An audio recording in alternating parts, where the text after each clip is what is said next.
being too bearish, or are they getting this one spot on? Well, the market is getting very sentimental, just like the Hong Kong weather that, we have had a few days of stormy, cloudy, rainy days, but these will go.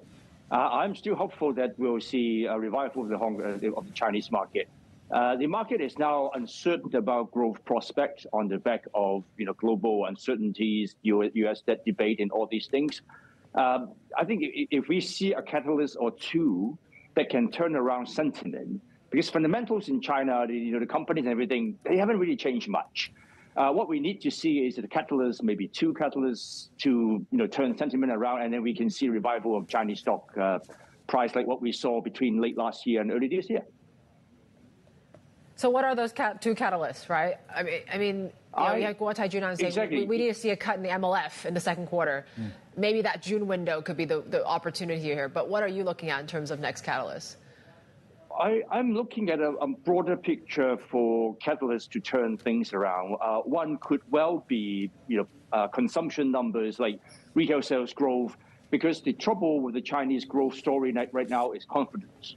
That consumers and private sector spendings are still quite weak because they don't have the confidence, and confidence is something that you can't really model. You don't know how it behaves and things like that. So if confidence comes back for some reason, people feel better about their job prospect and so on, consumption comes back. That fits into the data, and that could be one catalyst. The other one could be a more decisive easing stance by the PBOC especially.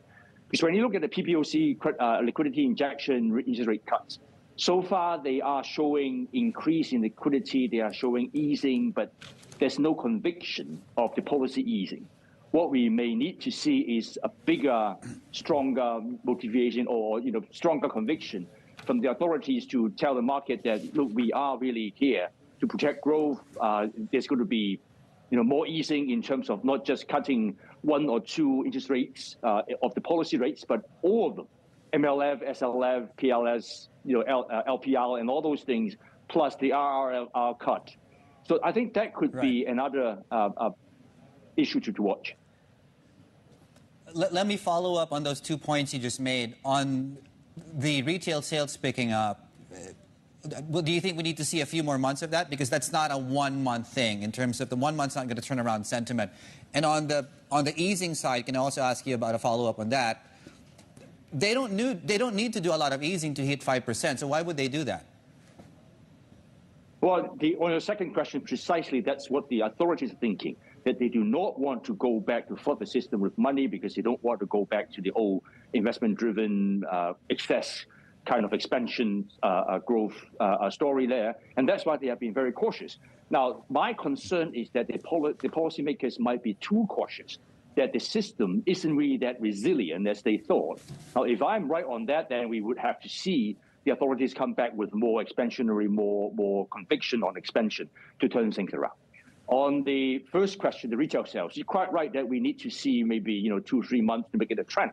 But with the market sentiment at this point that people are so pessimistic, very downbeat, if we see 1 month jump in retail sales for whatever reason, confidence come back, that could actually inject a short-term optimism into the market and push stock price up. But I admit that would be quite short-term. We do need to see a trend of retail sales or consumption growth come back to show that the consumers is back.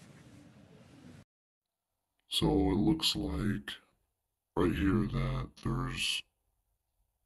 this analyst is hopeful that it's looking like there's some recovery. I mean, it takes so long before we really know if there really is a recovery. I mean, it's going to take months and months and months. And CCP isn't really helping clarify that very much. I mean, they're inviting business leaders, but they continue with their geopolitical escalation of tensions. That's continuing. We'll see if that continues to continue. I don't see why it's going to stop, but they've never been hit with such low growth before. So if it's now the first time that there's low growth, the question is that going to impact the future and how they act in the future and what that does in the future? Because that's what we're talking about, is the future. And a lot of analysts expect this to recover, but at the same time, this could never recover. I mean, this could just continue to crater. I mean, it's at 4 or 5% right now. It could go to 3%, it could go to 2%, it could go to 1%. I mean, it's not investment advice, so it's not investment advice, but anything can happen here. Anything can happen, and so we'll see what happens. I mean, or it could just do really well, and then, but I don't see how. It doesn't seem like the economy can do very well without their support and clear support. I mean, also there's a lot of tension. A lot of people are moving out of China. I mean, it's a slow trickle, but it's a trickle, and it's going faster and faster and faster and faster and faster, and it's just like odd that they would that there needs to be a reason, a catalyst here, and we're not.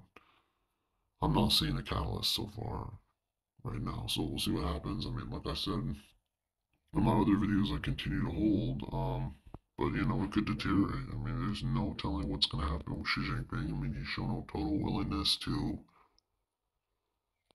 act, and he seems to not care about economic growth. I mean, he says he cares about it, but his actions show otherwise. So we'll see what happens.